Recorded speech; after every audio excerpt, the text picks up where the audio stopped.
અમરેલીના બગસરા પોલીસ સ્ટેશનમાં PI IJ ગીડાની અધ્યક્ષસ્થાને સરપંચ પોલીસ સંવાદ કાર્યક્રમનું આયોજન કરવામાં આવ્યું હતું।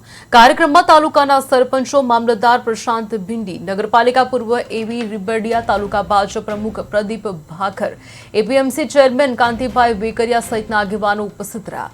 તાજેતરના ઓનલાઈન ફ્રોડના બનાવો અંગે માહિતી આપવામાં આવી અને આવા કાયદેસર વિરુદ્ધ ઘટનાને અટકાવવા માટે માર્ગદર્શન અપાયું છે। પોલીસ દ્વારા નવા અને જૂના કાયદાઓ વિશે પણ સરપંચોને સમજાવટ કરવામાં આવી હતી।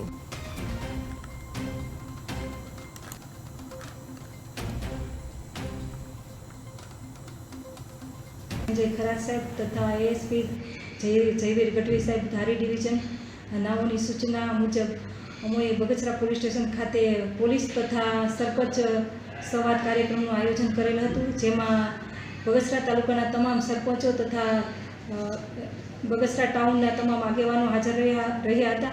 આ કાર્યક્રમમાં અમોએ તમામ હાજર આગેવાનો તેમજ સરપંચોને મહિલા અત્યાચાર, ટ્રાફિક નિયમન, 3 નવા જે કાયદાઓ લાગુ પડેલા છે તે બાબતે, સાયબર ક્રાઇમ બાબતે, ડ્રગ્સ બાબતે તેમજ મહિલાઓની છેડતીઓ અને મહિલાઓના અત્યાચાર બાબતે તમામ લોકોને સમજ કરેલી હતી।